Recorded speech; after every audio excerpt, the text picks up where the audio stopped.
नमस्कार, स्वागत है आपका वी टाइम न्यूज पर और आपके साथ मैं हूं पहली चौहान। बढ़ते हैं खबरों की ओर। सूरत सिटी क्राइम ब्रांच ने सचिन इलाके में श्रीनाथ जी ज्वेलर्स पर फायरिंग के बाद लूट और हत्या के मामले में कुछ ही दिनों में बिहार से आदतन अपराधियों को गिरफ्तार किया। दिनांक 7/7/2025 की शाम को सचिन स्टेशन बाजार स्थित सीवी मार्केट के प्रथम तल पर श्रीनाथ जी ज्वेलर्स नामक दुकान में 4 अज्ञात व्यक्ति पिस्तौल जैसे हथियार लेकर घुस आए। दुकान में मौजूद मालिक और कर्मचारियों को बंधक बना लिया, हथियारों से डराया, जान से मारने की धमकी दी। उन्होंने लॉकरों में और दुकान के टेबल के दराजों में रखे विभिन्न प्रकार के सोने के आभूषणों के डिब्बे लूट लिए और फरार हो गए। जब पीड़ित आशीष बंधुओं ने विरोध किया तो आरोपियों ने पिस्तौल से 2-3 बार फायरिंग किया, जिससे शरीर पर गंभीर घातक चोटें आई, जिससे उनकी मृत्यु हो गई। उन्होंने पिस्तौल से 2 गवाहों के पैर और जांग में भी गोली मारकर उन्हें घायल कर दिया। उन्होंने शिकायतकर्ता के बाएं हाथ में भी पिस्तौल के बट से वार करके घायल कर दिया। लगभग 10 लाख रुपए मूल्य के विभिन्न प्रकार के सोने के आभूषण लूट लिए और फरार हो गए। गिरफ्तार आरोपियों के नाम: संजय चंद्रदेव पासवान, उम्र 45 वर्ष, निवासी दीधी कलापुरु, पोस्ट हाजीपुर सदर, जी वैशाली बिहार, व अविनाश उर्फ राकेश रघुनाथ पासवान, निवासी पानापुर कयाम, खानपुर पकरी, बिदुपुर बिहार है। इस अपराध में घटना के समय उपस्थित जनता ने बड़ी बहादुरी से एक आरोपी दीपक शिवजी पासवान को पकड़ लिया, जिसे पूछताछ के दौरान अन्य आरोपियों के नाम सामने आए, जिनके नाम अविनाश उर्फ राकेश रघुनाथ पासवान, पिंटू रविंद्र पासवान, संजय चंद्रदेव पासवान, सभी बिहार निवासी थे। इस आधार पर क्राइम ब्रांच की 3 टीमें तुरंत बिहार भेजी गई, जिन्होंने वहां काम किया और निजी मुखबिरों के माध्यम से सूचना प्राप्त कर भेष बदलकर बिहार राज्य के समस्तीपुर और बिहार राज्य के दीधी कला में अलग अलग स्थानों से निगरानी की और 2 आरोपियों को गिरफ्तार किया। उक्त आरोपियों को स्थानीय अदालत में पेश कर 4 दिनों की ट्रांजिट रिमांड पर सूरत शहर लाया गया और उनके खिलाफ कानूनी कार्रवाई की गई। आरोपी काफी अनुभवी हैं और उन पर बिहार में डकैती, मारपीट और हमले जैसे अपराधों के मामले दर्ज हैं।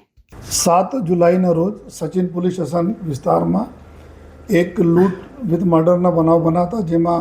સોનીના દુકાનમાં જે લૂંટ થઈ હતી અને એના માલિક આશીષભાઈ પ્રતિકાર કરતા જો એના ઉપર ફાયરિંગ કરવામાં આવી હતી, જેમાં એના મૃત્યુ નિપજેલ હતા અને જ્યારે આરોપીઓ ભાગતા હતા ત્યારે ત્યાંની સ્થાનિક લોકો જો એના પકડવા માટે પાછળ પડ્યા તો એના 2 લોકોને બી સમાન ઇન્જરી કરવામાં આવી હતી ફાયરિંગ દ્વારા। જો તાત્કાલિક પબ્લિકના હેલ્પથી જો પબ્લિકે એક આરોપી ત્યાંથી પકડાઈ ગયા હતા જો અને દીપક જો પાસવાન અને એના પૂછપરછમાં એવું આપણને જાણકારી મળી કે આ લોકો દીપક જો આરોપી છે આ પહેલે બી અહીંયા રહી ચૂક્યા છે, સુરતમાં કામ ધંધા માટે કડોદરા વિસ્તારમાં પહેલે રહેતા હતા અને અમુક માસ રહ્યા પછી જતા રહ્યા અને બનાવને ફરી પહેલાં બી 1 માસ જેટલા રહી ચૂક્યા છે અહીંયા જો અને એના ખબર હતી કે આ વિસ્તારમાં જો રાત્રના સમયે 9 વાગે પછી જ્યારે આ દુકાન બંધ થતી હોય છે તો આપણા જેટલા બી ગોલ્ડ છે, ગોલ્ડ જો આ લોકો મૂકે છે તો એના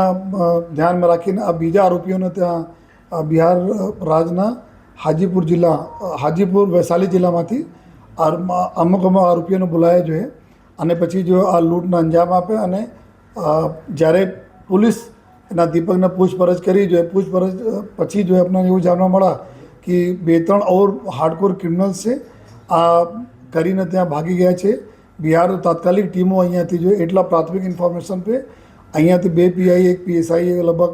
9 જેટલા આદમી કુલ 12 લોકોને અલગ અલગ 3 ટીમ અહીંયાથી બિહાર જતી રહી હતી જો ત્યાંની સ્થાનિક પોલીસના મદદથી આ ઘણા દિવસોનો પ્રયાસથી જો આપણને ત્યાંથી 2 આરોપીઓને પકડવામાં સફળતા મળી છે જો જેમાં એક આરોપી સંજય ચંદ્રદેવ કરીને છે જે હાજીપુરમાંથી પકડાયા છે અને એક બીજા આરોપી છે અવિનાશ જે સમસ્તીપુર જિલ્લામાંથી પકડાયા અને આ આરોપીઓના સતત જો લગભગ 1 અઠવાડિયાથી આ ઓપરેશન ચાલતા હતા। આ લોકો अपना घर बारंबार जो बदलता था, जो છુપાવવાની જગ્યાઓ બદલતા હતા જો અને ત્યાં આરોપીઓ જ્યારે પકડાયા તો આ આરોપીઓનો बहुत સિરિયસ જો ગુનાહિત ઇતિહાસ પણ છે જો આમાં જો ચંદ્રદેવ છે અને આ જેટલા બી આરોપી પકડાયા છે અવિનાશના સિવાય જો બાકી જો 3 આરોપી છે આ લોકો જો બેંક ડકૈતી, પેટ્રોલ પંપ ડકૈતીઓ જો હથિયાર વડે લૂંટ કરવાના જો આ મોટી રકમને જો ચીલ ઝડપ કરવાના જો નાર્કોટિક્સના કેસીસ આ પ્રકારના કેસીસમાં બધા આરોપીઓ સંડવાયેલા છે, જે અમે ઇન્ફોર્મેશન બિહાર પોલીસમાંથી મળી છે જો આમાં ખાસ કરીને જો સંજય ચંદ્રદેવ છે પાસવાન, એના ઉપર જો 5 જેટલા સિરિયસ ગુના આ પ્રકારના ડકૈતી અને આ પ્રકારના ગુના દાખલ થયા છે. જો દીપક પાસવાન છે, જો અત્યારે સૌપ્રથમ અહીંયાથી પકડાયા હતા, એના ઉપર 7 ગુના છે. આ તમામ ગુનાઓ બી ડકૈતી અને બેંક રોબરી અને આના પેટ્રોલ પંપ રોબરી આ પ્રકારના ગુનાઓ છે. અને ત્રીજા આરોપી એક જો પિન્ટુ પાસવાન છે, અત્યારે આ અમારા વોન્ટેડ છે. 4 પૈકી 3 આરોપી પકડાઈ ગયા. એક આરોપી જો વોન્ટેડ છે, એના ઉપર બી 6 ગુના આ પ્રકારના ગુના માં સંડવાયેલા છે.